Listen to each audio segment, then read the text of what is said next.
Bonjour et bienvenue, ici Michel Wozniak. Alors aujourd'hui, journée très particulière, interview masterclass très particulière avec Daniel Denémonet. Alors, bonjour Daniel. Bonjour Michel. Bon, alors pourquoi déjà cette masterclass? Alors déjà parce que, vous le savez, moi je m'intéresse à l'aspect humain déjà depuis très longtemps. Et dernièrement, ces derniers mois, même ces dernières années, il y a de plus en plus de personnes qui me contactent, des entrepreneurs, des chefs d'entreprise et autres, démontés, détruits, parce qu'en fait, ils ont été victimes d'une cyberattaque qu'ils n'avaient pas anticipée. Et en fait, c'est tout leur business qui s'est cassé la figure. Alors, c'est vrai que ça m'a posé pas mal de questions déjà fin d'année dernière. Et concours de circonstances ou pas, moi je ne crois pas trop au concours de circonstances, mais je suis tombé sur Daniel. Et ça a un petit peu comblé tous les trous que je voyais dans le système. Et ce que je voudrais, c'est discuter de tout ça aujourd'hui, justement, avec toi, Daniel. Alors déjà, qui es-tu? Alors, je suis né en 1969, donc j'aurai 54 ans cette année. Je suis suisse, un vrai Suisse. Je suis originaire du canton du Valais, dans le sud, à la frontière de la France et de l'Italie. Je suis entrepreneur depuis 30 ans. Je suis à la tête de deux sociétés. La première, c'est une fiduciaire. Ma spécialité pendant 30 ans avec cette fiduciaire était l'optimisation fiscale et bien sûr tout ce qui concernait les échanges internationaux des entreprises qui s'implantaient en Suisse. Et puis je suis également le patron de Vici, cette société de cyber-renseignement. Accessoirement, je suis lieutenant-colonel dans l'armée suisse, je suis grenadier de char. Ma spécialité, c'est le combat urbain mécanisé. J'ai commandé une compagnie de 150 personnes, un bataillon de 1000. Ensuite, j'ai été aux forces spéciales de l'armée, où j'étais à la cellule opération et ensuite à la cellule renseignement, ce qui m'a donné l'idée de faire du renseignement aussi pour les entreprises. Et c'est pour ça que j'ai créé cette société Vici.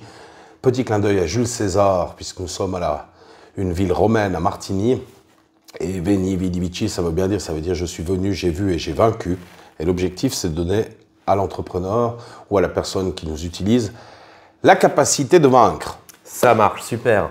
Alors, effectivement, ce constat-là, il est quand même fort parce que ce qu'on se rend compte, et ça, j'ai regardé un peu quelques stats sur différents sites de cybersécurité, que l'erreur humaine, apparemment, est responsable de 95% des violations de données, quoi. Ouais, alors je vais être... C'est pas pour objectif de te contrer, mais c'est 100% des informations. Hein. Ah, vas-y. 100% des erreurs sont humaines. Elles sont 100% entre la chaise et le clavier. Ouais. Et je rappelle que l'ordinateur, l'intelligence artificielle, ne serait-ce que Internet, qui est un vecteur, ont été fabriqués par les humains. Hein. C'est pas un événement de la nature. On n'est pas en train de parler de fleuves, de forêts, de rivières, de l'air, etc. Donc, c'est 100% humain. Donc ça veut dire concrètement qu'effectivement, il faut prendre en compte cet aspect humain. Donc ça, c'est déjà un premier truc. Autre statistique, on va commencer là-dessus et puis après, on va élaborer un peu plus. J'ai vu 50 000 €, c'est le coût médian d'une cyberattaque. Alors ça, c'était une enquête qui était au niveau européen. 50 000 €, le coût médian d'une cyberattaque. Enfin, pour une grosse boîte, ça va, ça fait pas trop peur, mais pour des petites structures... Bon, si on prend une cyberattaque réussie comme celle de la Zurich Assurance qui compte 55 000 personnes, et c'était il y a environ 2 semaines, et je rappelle que nous sommes le 24 ou 23 février, le coût d'une cyberattaque pour une entreprise de 55 000 personnes, je ne pense pas qu'on est à 50 000. Hein. Ouais. Donc c'est un benchmark qui a été validé entre les porte-avions que sont une entreprise de ce type, avec par exemple les chemins de fer fédéraux aussi ce week-end, le week-end écoulé, et une petite entreprise de 5-6 personnes, c'est clair que si on fait le coût médian, c'est le montant que ça va coûter à reconstituer des informations. Le cas échéant, à payer aussi des rançons pour récupérer ces informations. Donc là-dessus, c'est clair, c'est la totalité avec une division de probabilité. Ouais.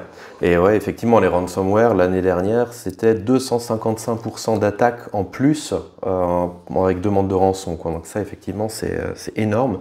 J'ai vu aussi une stat qui fait froid dans le dos, c'est que plus de 90% des petites et moyennes entreprises ont signalé des cyberattaques qui ont affecté leur activité, quoi. Oui, et puis je pense que fondamentalement, moralement et intellectuellement, je pense surtout moralement, on est bien au-delà de ça parce que les gens n'ont pas pour vocation, les humains n'ont pas pour vocation d'aller sur la place publique dire qu'ils se sont fait agresser. Ouais. Donc, je pense qu'on est au-delà de ce qui s'est dénoncé spontanément, parce qu'il n'y a personne qui a envie d'annoncer que ces informations sont en train de se balader dans l'Internet. Ouais. Alors effectivement, ouais, j'étais tombé sur une stat qu'il n'y a même pas 50% des entreprises victimes qui portent plainte. Alors aussi déjà pour ne pas passer pour une entreprise faible ou qui n'a pas anticipé, et aussi quelquesfois parce que ils savent qu'il n'y a pas grand-chose qu'on peut faire une fois que le mal est fait en fait. Et non, puis après il y a surtout le déficit d'image. Ouais. C'est la réputation qui est atteinte. Ouais. Ouais. Et les informations que chaque client donne, il part du principe qu'on s'en occupe. Ouais. Donc ces informations étant désormais violées, si vous me passez cette expression, c'est clair que ça dérange tellement qu'on ne va pas aller sur la place publique avec un panneau sandwich dire que les données de nos clients sont en train de se balader. Ouais, super. Alors, les conséquences de tout ça, elles sont assez violentes, parce que ce que je vois, c'est que par exemple, les coûts des dommages qui sont causés par les ransomware vont atteindre plus de 42 milliards de dollars en 2024, apparemment, selon les statistiques. Ça, c'est que les ransomware, apparemment, donc c'est une portion seulement de tout ça. Et surtout, le pire, et c'est ça qui est tragique, c'est que dans la plupart des cas, il faut environ 6 mois aux entreprises pour détecter qu'il y a eu une violation de données. C'est-à-dire que pendant 6 mois, les données circulent apparemment, sûrement sur le darknet, ailleurs également, et c'est seulement au bout de 6 mois qu'on se rend compte, une fois que le mal est déjà bien consommé, quoi, en fait. C'est un coût extrêmement vicieux. Quand je dis coût, je ne parle pas de l'argent, je parle du coût au sens de frapper. Ouais.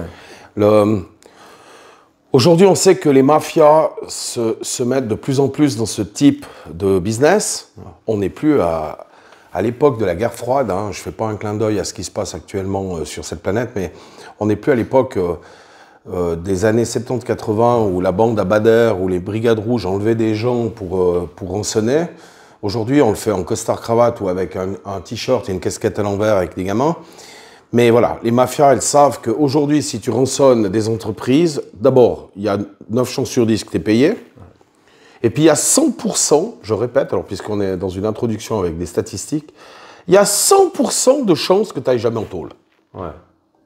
C'est un business qui est extraordinaire. Il n'y a pas de frontières, il n'y a pas de législation, il n'y a que nous, Européens, et je me mets dedans en tant que Suisse, parce que physiquement, nous sommes en Europe, qui avons inventé des lois comme la RGPD. Il n'y a personne, vous verrez jamais les Chinois, les Russes, les Américains, les Israéliens qui feront ça, les Africains. Donc, c'est un business extraordinaire, puisque personne va aller en prison. Ouais. Alors bien sûr, il y a les grosses boîtes qui sont touchées, les grosses institutions. Après, je vois aussi qu'apparemment 43% de toutes les cyberattaques visent des petites entreprises. Donc en gros, on a une idée de combien survivent finalement à ces attaques ?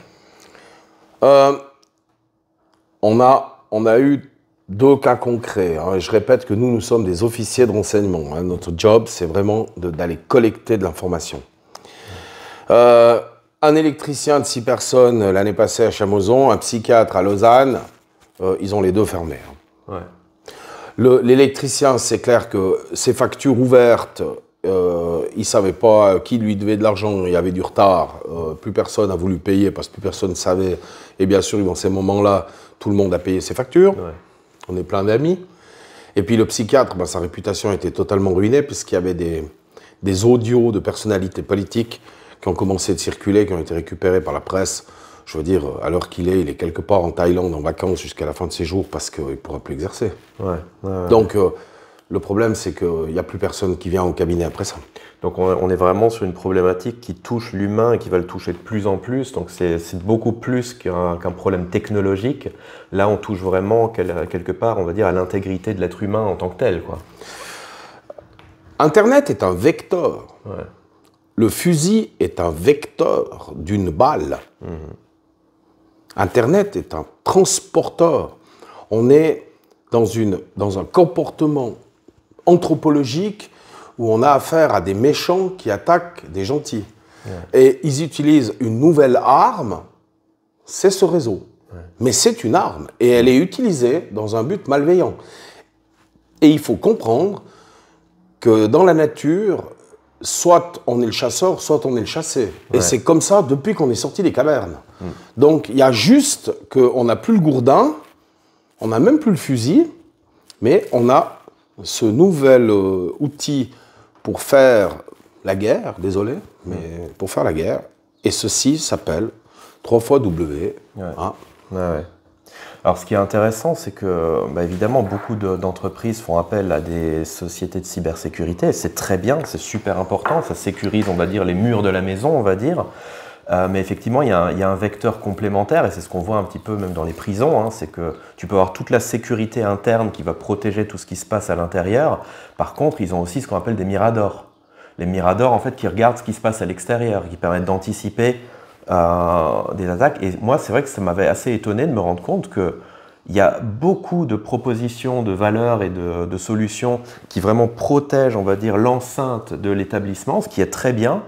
Et il y avait très peu finalement, voire pas du tout d'ailleurs, d'observateurs qui se positionnent dans ces miradors-là, sur Internet, je dirais, et surtout qui arrivent finalement à s'infiltrer dans les couches les plus profondes, parce que c'est là-bas que tout se passe concrètement. Enfin, je crois que tu m'avais dit à un moment donné qu'une cyberattaque, c'est jamais une personne quelque part, un petit développeur caché. Souvent, ils doivent travailler ensemble. Ils sont obligés. Et automatiquement, ils doivent communiquer quelque part. Et ce quelque part-là, en fait, qu'est-ce que tu peux nous en dire? C'est quoi en fait que vous faites au juste?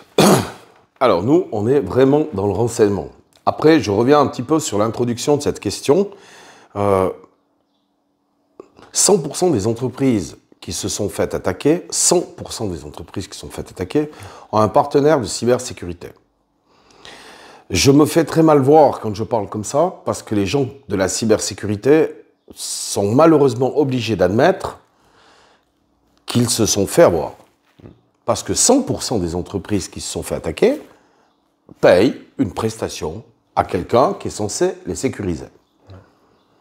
Ça fait mal d'entendre, et ça me dérange de le dire, mais c'est quand même la vérité. Donc des fois, les vérités ne sont pas bonnes à entendre et sont encore moins bonnes à dire, mais on doit, vu la situation, en parler. Nous, on a développé vraiment, tu as mis cette métaphore de la prison et du mirador, on a mis on n'est pas dans la cybersécurité, on est dans le cyber-renseignement. Alors, c'est une approche intellectuelle qui est complètement différente. J'ai écrit un livre qui dit qui détient l'information détient le pouvoir, mais c'est vieux comme le monde. Hein. C'est vieux comme le monde. Ouais. Hein.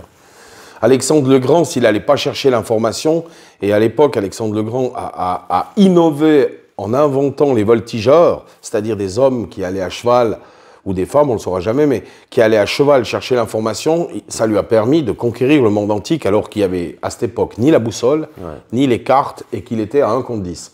Donc, on prend du principe qu'on fonctionne comme Alexandre le Grand. On va chercher l'information. La deuxième chose, c'est tout se prépare. Ouais. La preuve, tu as préparé cette interview.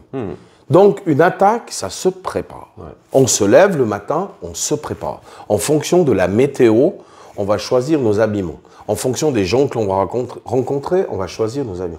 Tout se prépare. Mon job, c'est d'aller écouter et chercher de manière offensive les informations sur ce qui se prépare. Ouais. Ensuite, et je sais que dans tes groupes d'influence et respectivement les gens qui vont regarder cette interview, Dieu merci, on est suisse. Alors certainement qu'à ce moment de l'interview, la personne qui regarde cette émission va sourire. Mais c'est lié à la législation. Ouais. C'est pas lié à un côté chauvin de dire nous et puis pas les autres. Non, c'est lié à la législation. Les logiciels que nous avons acquis font que parce que nous sommes suisses, nous avons à ce stade, ce matin, aucun embargo. Si nous étions dans l'Union européenne, il y a 1/3 des logiciels qui ne seraient pas vendus. Parce que la législation nous empêcherait d'avoir ces logiciels. Le vendeur ne veut pas mettre ce logiciel à disposition d'une entreprise de l'Union européenne pour des questions évidentes de pillage de propriété intellectuelle. Ouais. Donc, comme on est suisse, on a ces fusils, on va dire ça comme ça. Alors, le côté après qui est militaire de notre entreprise, c'est la vision de la résolution du problème. Ouais. Nous, on est de l'autre côté des murs de la prison, si on reprend ta métaphore. Notre boulot à nous, on fait deux choses. La première, c'est de regarder ce qui sort de la prison. Ouais. Parce que si ça sort, ça veut dire qu'il y a une faille. Ouais. Je répète, si ça sort, ça veut dire qu'il y a une faille. Ouais. Et mon boulot, c'est de voir s'il y a des gens qui s'intéressent à y entrer ou à l'attaquer. Et comme tout se prépare, aujourd'hui, on le sait, les hackers doivent fonctionner en bande. Ouais. Parce que c'est comme, je vais prendre une autre métaphore, le monde médical. Aujourd'hui, on a le généraliste qui va vous guider en fonction de ce que vous avez vers des spécialistes. Dans les hackers, c'est la même chose. Il y en a un qui fait ce qu'on appelle de l'ingénierie sociale. Ouais. C'est le généraliste qui va analyser la cible. Et la cible, en fonction de ce qu'il va analyser comme faiblesse, et c'est la fuite des données qui crée les faiblesses de la cible, je répète, c'est la fuite des données qui crée les faiblesses de la cible, qui donne ces failles de vulnérabilité. En fonction de la cible, il va prendre des partenaires qui sont spécialisés par rapport à ce qu'il va faire. Antoni Gaudí, le célèbre architecte hispano-catalan, disait « Observez dans la nature, tout est dans la nature. » Ça fonctionne comme les hyènes. Ça fonctionne comme les lions. Ça se met en meute. Et la meute a un objectif. Et en fonction de l'objectif, elle module la meute pour atteindre l'objectif. Nous, c'est de déceler la meute, de savoir combien ils sont dans la meute, et puis d'informer les gens de la cybersécurité que la meute est en train de se mettre en route ou qu'elle se prépare. Parce que tout se prépare, et qui détient l'information détient le pouvoir. Ouais. Donc quand tu sais qu'on est en train de t'attaquer, c'est beaucoup plus facile à résoudre le problème. Ouais. Avant que pendant et après. Ouais. Donc en fait, la grande force que vous avez chez Vici, c'est le fait que vous n'allez pas rentrer dans l'entreprise. C'est-à-dire que vraiment... Jamais notre core business, notre éthique aussi à quelque part, surtout peut-être, fait que nous n'entrons jamais dans le périmètre. Ouais. C'est pas notre métier. Notre métier, c'est d'être depuis le début du périmètre, jusque dans les couches les plus profondes de l'Internet, ouais. C'est clair, c'est multicouches, excusez-moi, du Darknet, et d'aller chercher l'information. Donc c'est de l'information qui est finalement déjà publique, parce que si ça a fuité, c'est déjà accessible. Alors, c'est public si ça a fuité, parce que c'est un peu, si vous prenez la métaphore de l'information que vous jetez qu'il ne faut pas dans la poubelle et que vous mettez le soir la poubelle dans le conteneur. Donc là, moi, je vais faire le tour des containers en dehors de votre périmètre, c'est-à-dire en dehors de votre maison. Et puis, je vais vous dire, attention, j'ai trouvé ça dans le container et ça n'a rien à faire dans ces poubelles. Ouais. Ça, c'est la fuite des informations. Ouais. Mais où on est plus subtil, c'est qu'en plus, on va chercher qui parle de vous, qui s'intéresse à vous et qui est en train de préparer une attaque. On a tous vu des films de cow-boys et on voit dans le film préparer l'attaque de la diligence qui contient les dollars. Ouais. Moi, mon boulot, c'est d'être de l'autre côté de la montagne et puis de dire à la diligence « Attention, vous allez vous faire attaquer, ouais. Ils sont 7, ils sont en train de se préparer, ou ils sont 12, comme le film, les 12 salopards, ouais. Et ils sont en train de se préparer et ils sont en train de monter sur les chevaux. » Alors, c'est une approche intellectuelle du jeu de ce que l'on est en train d'assister, qui est ces fameuses cyberattaques, qui est complémentaire à la sécurité, c'est-à-dire qu'on va rechercher de manière offensive qui a envie de vous attaquer. Ouais. Et l'autre jour, on était avec les gens de la Zurich Assurance, qui, je rappelle, sont 55 000 collaborateurs, 55 000 collaborateurs, et nous, on a pu leur dire que ça fait 1 année et demie que l'attaque se prépare. S'ils nous avaient eu comme partenaires, les gens de leur cybersécurité, ça fait 1 année et demie qu'ils sauraient pourquoi on s'intéresse à eux, pourquoi il y a des vulnérabilités, pourquoi il y a des failles. Ouais. Et puis surtout, on aurait pu leur dire quand est-ce que l'attaque allait arriver, parce que le bruit, il augmente. Ouais. Parce que, comme tu l'as dit en introduction, comme on a affaire à des humains et qui sont en équipe, eh bien, ils doivent communiquer entre eux pour attaquer. Et comme ils communiquent entre eux, eh bien, ils font exactement ce qu'on fait nous, c'est-à-dire du bruit. Ouais. Hein. Et moi, mon boulot, c'est d'aller écouter le bruit de ce qu'ils communiquent entre eux pour vous avertir de ce qu'ils sont en train de préparer. Alors, ce que j'ai compris aussi dans cette écoute de bruit, c'est une écoute qui est quand même sacrément bien ficelée, parce que tu me disais même que même l'écoute se fait même dans n'importe quelle langue finalement. Oui. Alors, on est obligé d'avoir des logiciels qui crawlent l'ensemble de la planète. Donc, autrement, on n'a aucune valeur ajoutée. Ouais. Il faut savoir qu'actuellement, à l'heure où nous faisons cette interview, une immense majorité des gens qui attaquent, donc les hackers, sont de langue non latine. Ouais. Donc, ils ne lisent pas l'écriture latine telle que nous l'avons en Europe de l'Ouest. Donc, si on doit aller écouter un Thaïlandais associé avec un Russe, un Turc, un Kazakh et puis un Moldave, c'est clair qu'à un moment, il faut être capable de décoder ça, autrement on n'a aucune plus-value. Donc Ouais. la plus-value, elle est dans le fait qu'il n'y a pas de frontières régaliennes, qu'il n'y a pas de barrière linguistique, et que n'en déplaise aux politiciens, s'il y en a qui écoutent cette interview, c'est impossible à légiférer. Ouais.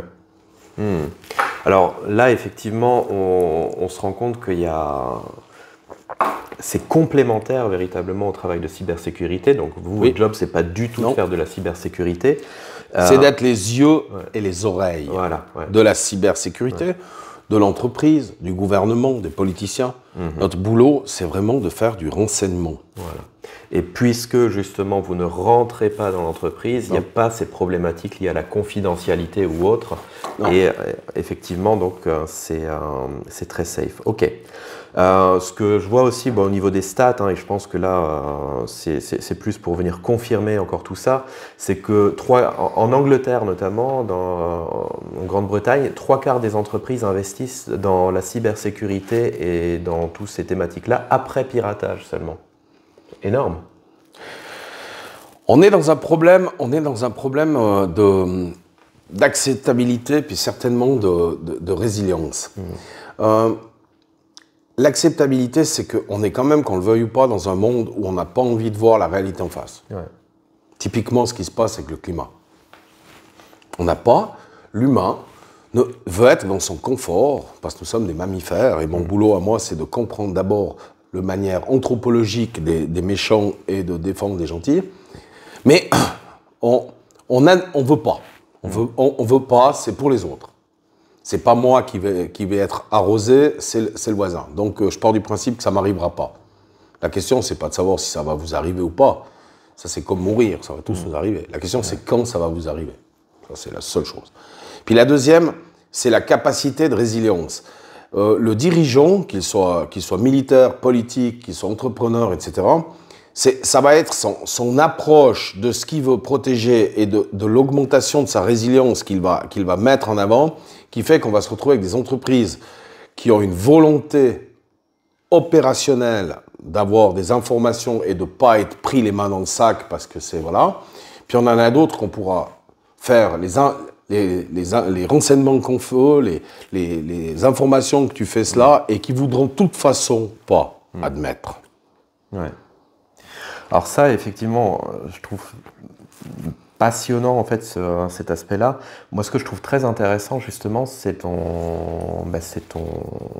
ta sensibilité militaire, parce que toi, effectivement, tu as cette notion de stratégie, tu la vois bien, et c'est pour ça que je trouvais très intéressant de découvrir la vision que tu avais avec cette vision de Mirador. Et là, par exemple, il y avait une stat notamment que j'ai trouvée impressionnante, c'est que au niveau du télétravail, c'est-à-dire depuis le Covid, de plus en plus de télétravail, 82% des employeurs sont inquiets par rapport au télétravail. Pourquoi ? Parce que justement, on fait sortir du périmètre les personnes. Alors bien sûr, on met en place des VPN et tout ça, mais le problème, c'est que quelquefois, il y a des personnes qui vont travailler même sur des ordinateurs personnels. Ça veut dire qu'en gros, on crée des ouvertures et des failles juste énormes sur l'extérieur, et ça devient difficile à contrôler finalement. Donc il y a vraiment un changement de paradigme là depuis le Covid en fait. Alors, tu as 100% raison. Le l'augmentation D'ailleurs, c'était un des sujets que j'ai dû développer à la télévision, pas parce qu'on est filmé, mais c'était simplement que la Confédération, le service de renseignement de la Confédération, tout ça, les communes qui avaient été attaquées m'ont posé la question de pourquoi aujourd'hui on se fait attaquer. Et ça, c'était il y a 2 ans et demi. Et j'ai dit, vous vous faites attaquer parce que vous avez des failles de système. Et qu'aujourd'hui, pour les hackers, les failles de système sont partout. Puis on m'a dit, mais qu'est-ce qui a occasionné ça? J'ai dit, avant le Covid, les gens étaient dans les entreprises et puis les gens étaient beaucoup plus attentifs parce que le Covid a déstabilisé l'immense majorité des humains, qu'on le veuille ou pas. Ça les a déstabilisés au niveau émotionnel, au niveau sociétal, au niveau social, au niveau culturel. Enfin, on peut continuer ça pendant un moment. Et les gens ont commencé de travailler à la maison et par définition, leur environnement étant complètement modifié, tout s'est modifié. C'est-à-dire qu'on s'est retrouvé avec des millions d'humains qui avaient des appareils professionnels et qui, comme étaient à la maison depuis 2-3 semaines, ils ont commencé de s'ennuyer. Qu'on le veuille ou pas, ils se sont ennuyés. Et quand tu t'ennuies et que tu as des interdictions, eh bien, qu'est-ce que tu fais? Tu vas regarder ce qui t'est interdit. Et les premières failles de système, elles ont commencé à arriver par tout ce qui concernait les voyages. Parce que comme c'était interdit de voyager, les gens ont commencé d'utiliser leur plateforme professionnelle pour aller sur des sites de voyage. Et les hackers, ils attaquent jamais frontalement. Les hyènes n'attaquent pas frontalement. Ils attaquent par ricochet, ils attaquent par rebond, ils attaquent latéralement. Et en allant sur des bases de données non sécurisées, booking.com, voyage.be, etc., ils ont commencé de voir des entreprises qu'ils n'avaient jamais eu l'occasion de savoir, ne serait-ce qu'elles existaient. Alors aujourd'hui, on sait, avec le recul, on sait, alors Jean Gabin disait « je sais que je ne sais pas », mais on ne sait pas, mais on sait que les principaux sites qui permettent d'alimenter les méchants sont les sites à caractère pornographique, les sites de jeux, le jeu en ligne, et les loisirs et le sport. Et je rappelle que pendant le Covid, on a quand même eu encore le Tour de France, Roland-Garros, Wimbledon, on a eu les championnats d'Europe de football, on a eu les championnats sud-américains de football, etc. On a eu du ski, on a eu du hockey sur glace. Et tout ça a occasionné des failles de système. Et c'est techniquement et humainement impossible à arrêter. Et aujourd'hui, chez nous, ici en Suisse, on a encore des entreprises de la taille de la Zurich qui font du télétravail et qui ne comprennent pas pourquoi ils se sont fait exploser. C'est aller nager dans un bassin de crocodile et ne pas comprendre pourquoi on n'en ressort pas. Et tant qu'on n'arrêtera pas ce comportement-là, eh bien c'est... Inch'Allah, hein, ça continue. D'accord. Donc ça met quand même en lumière le fait qu'il y a un changement de fonctionnement de la société. Moi, je le vois beaucoup plus, toi Daniel, tu le vois du côté technique, moi je le vois beaucoup du côté humain parce que je me fais régulièrement contacter par des entrepreneurs, par des chefs d'entreprise, même de grosses boîtes qui sont littéralement démontées. Il y en a un notamment qui s'est fait licencier du jour au lendemain parce qu'on lui disait, en fait, on lui reprochait de ne pas avoir anticipé, alors qu'en fait, il a mis en place toute une infrastructure de cybersécurité. Mais effectivement, il manque ce nouveau paramètre, c'est le fait qu'on vit dans un monde global, dans un monde qui est extrêmement ouvert et où finalement, on ne peut plus se cantonner à rester figé sur simplement notre périmètre, parce que notre périmètre, maintenant, il y a tellement de connexions avec l'extérieur que finalement, on est obligé d'aller regarder ce qui se passe autour, en fait. Là, ça devient vital. Qui détient l'information détient le pouvoir. À Pearl Harbor,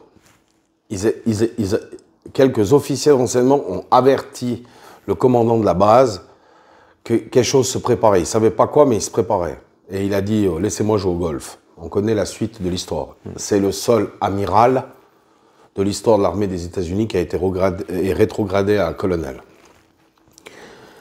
Il avait le comportement intellectuellement et moralement de la personne que tu viens de dire. Parce que le problème qu'on a, il est, et c'est les humains qui m'intéressent, que ce soit les gentils ou les méchants, mais il est profondément reptilien. Ouais. C'est-à-dire que depuis la nuit des temps, on a toujours cherché à avoir un toit et un mur. D'abord, c'était des grottes, avec une seule ouverture, si possible, pour se protéger avec cette ouverture. Et si aujourd'hui on construit des murs et des maisons, bien sûr c'est pour le confort, mais c'est d'abord parce que dans notre cerveau reptilien, on a besoin de se sentir protégé par du dur. Ouais. Intellectuellement, la cybersécurité d'aujourd'hui, elle a le comportement reptilien de nous tous. C'est-à-dire que parce qu'on a créé des murs, des toits et des plafonds avec une ou deux portes d'entrée et de sortie, très épais, toujours plus puissants, toujours plus forts, on pense qu'il ne va rien se passer. Mais moi, ma théorie, qui s'avère de plus en plus exacte et qui s'avère en réalité exacte depuis des millions d'années, c'est que les clans qui vivaient dans les cavernes et qui s'en sont sortis et qui nous ont amenés à ce que nous sommes aujourd'hui, c'est-à-dire qui ont perpétué l'espèce, c'était celui qui avait le petit malin qui était dehors de la caverne et puis qui était 500-600 mètres plus loin, 2 ou 3 derrière les arbres et qui observait ce qui était en train d'arriver. Ouais. Et moi, mon travail chez Litchi, c'est d'avoir développé intellectuellement ces deux postes de veille qui sont au dehors de la caverne pour avertir les gens qui sont dans la caverne, qui sont à l'intérieur du périmètre, qui va arriver X, Y, Z, etc. etc. Et aujourd'hui, et ça peut se résumer à deux mots, aveugle et sourd, c'est ce qui a le 99% des entreprises et des entreprises de cybersécurité, parce que nous avons maintenant des partenariats avec ces gens-là qui comprennent que nous sommes les yeux et les oreilles qu'ils n'ont pas, je répète, que nous sommes les yeux et les oreilles qu'ils n'ont pas, et ils se rendent compte qu'ils se font exploser parce qu'ils sont aveugles et sourds. Ouais. Donc tu peux avoir tout qui fonctionne super bien à l'intérieur du système, mais par contre c'est vrai que si tu es aveugle et sourd, ben ça... Eh bien il manque 2 sens sur 5. Ouais. Et nous sommes toujours énormément référés à l'histoire, hein, parce qu'on dit si tu veux savoir où tu vas, sache déjà d'où tu viens, mais on s'est référé à l'histoire, et quand j'ai monté cette société, je me suis intéressé beaucoup à Alexandre le Grand et à tout ce qu'il avait développé, et Napoléon également, avec tout ce qu'il avait développé comme renseignement offensif, hein, ce qu'on appelle les voltigeurs, les livres d'histoire appellent les voltigeurs aujourd'hui. Et puis je me suis énormément intéressé au maréchal de Vauban, hein, qui sous Louis XIV a fortifié la France avec des citadelles qui sont aujourd'hui des monuments historiques. Mais intellectuellement, j'ai essayé de comprendre quel était le comportement de Vauban, qui est par analogisme l'ingénieur de cybersécurité. Et puis, moi, qui suis à quelque part, qui me met à la place du voyou qui veut faire exploser la citadelle. Ouais. Donc, c'est intellectuellement ce qu'on a développé. C'est-à-dire qu'on a affaire qu'à des Vauban, et ils sont tous plus beaux, plus forts, plus grands, les citadelles toujours plus grandes, toujours plus fortes. Et ils sont efficaces. Dans ce qu'ils font, ils sont efficaces. Mais le problème, c'est que même la plus puissante des citadelles de l'Est, qui est sur Verdun, fortifiée par Vauban, elle doit laisser rentrer de l'eau. Ouais. Autrement, il n'y a personne qui peut vivre dedans. Donc, par analogie, c'est l'électricité qui rentre dans votre entreprise ou dans votre institution. Ouais. Parce qu'autrement, vous ne pouvez pas travailler. Si vous êtes à l'intérieur de la forteresse, ça veut dire que vous y vivez. Donc, vous créez des déchets. Ouais. Et toute forteresse de Vauban qu'elles étaient, si vous n'évacuiez pas les déchets, vous aviez le choix entre la peste et le choléra. Ouais. Et aujourd'hui, le travail, le télétravail, les ordinateurs, les imprimantes sont des failles de système titanesques, ouais. Eh bien ça, c'est l'évacuation des déchets. Et le hacker, qu'est-ce qu'il fait? Eh bien, il fait ce que moi j'aurais fait si j'avais vécu il y a 500 ans en arrière.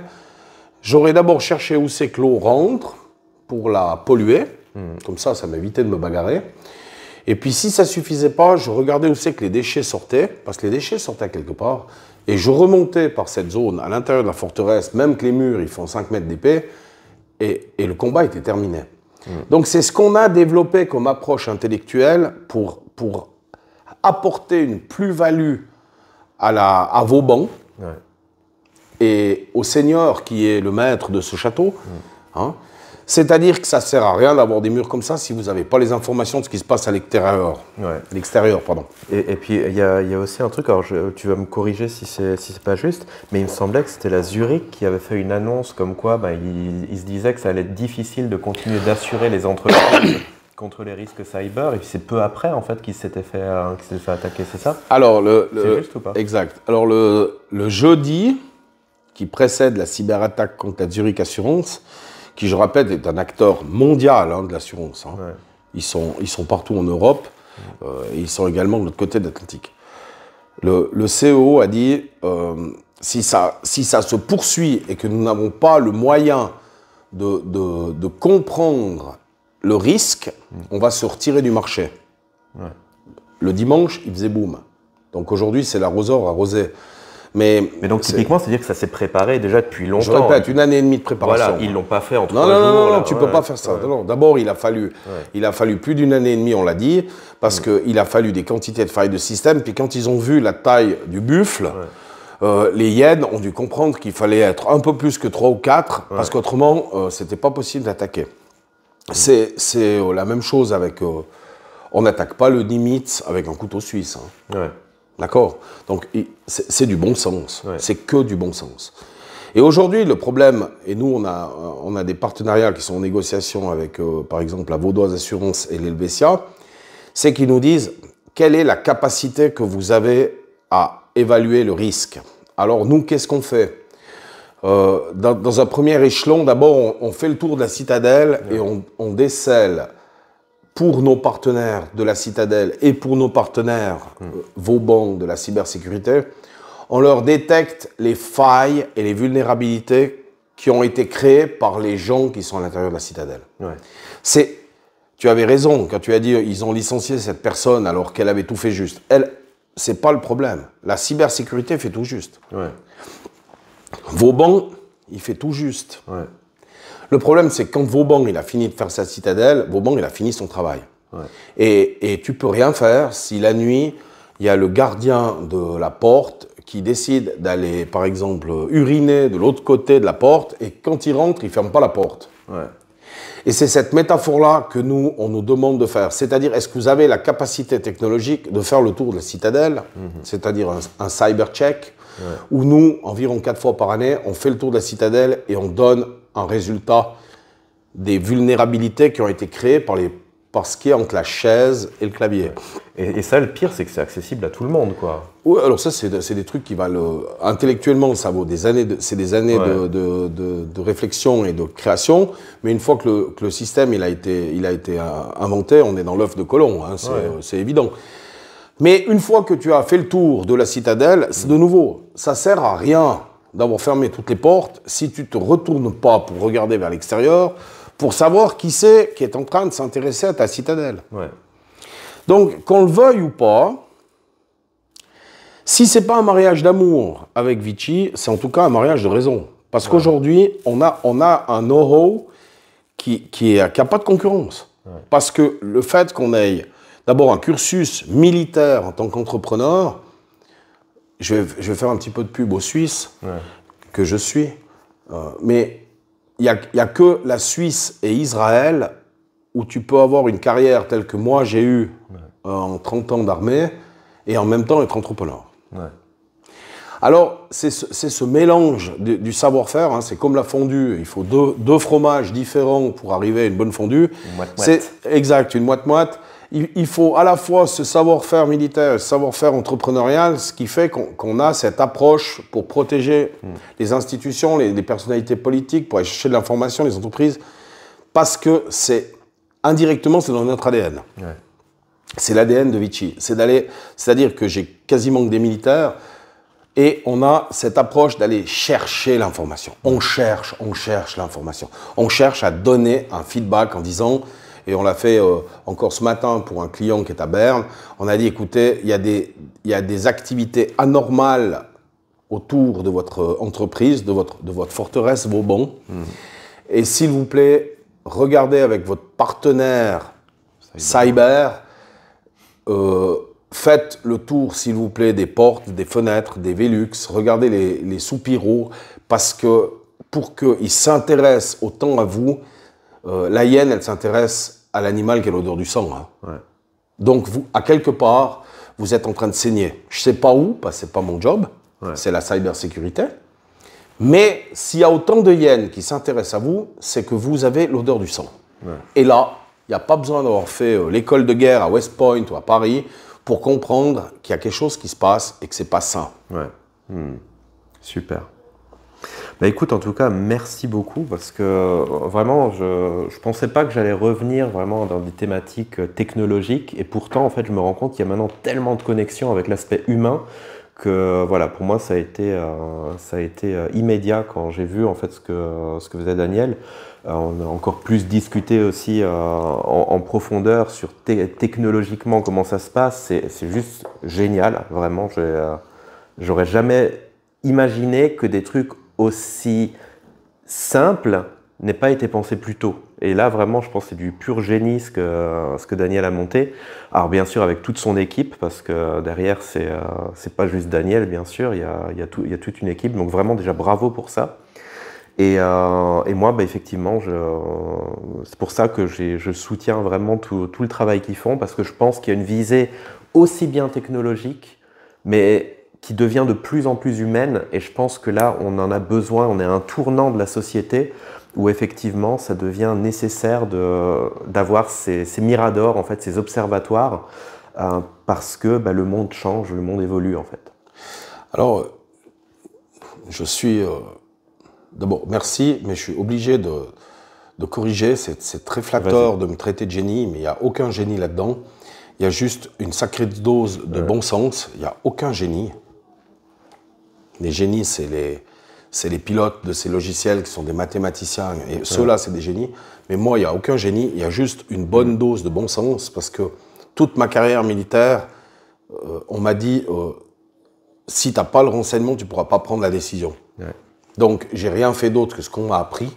Et je l'ai transposé pour vous, pour vos entreprises, pour vos institutions, pour ceux que vous voulez protéger. Donc, merci beaucoup, mais il n'y a pas de génie là. C'est juste du bon sens. Ça marche. Bon, en tout cas, merci beaucoup, Daniel. Merci à toi. Vraiment, écoute, super interview, merci. Et puis, ben, voilà, surtout n'hésitez pas à commenter sous la vidéo s'il y a des aspects que vous voulez clarifier. Toutes les infos, elles vont être données aussi à la fin de cette vidéo et en dessous de la vidéo. Et puis, abonnez-vous, il y a plein de choses très, très intéressantes qu'on vous propose, surtout sur des thématiques comme ça qui touchent vraiment tout le monde. Donc, profitez-en. Et puis, à bientôt. Merci beaucoup.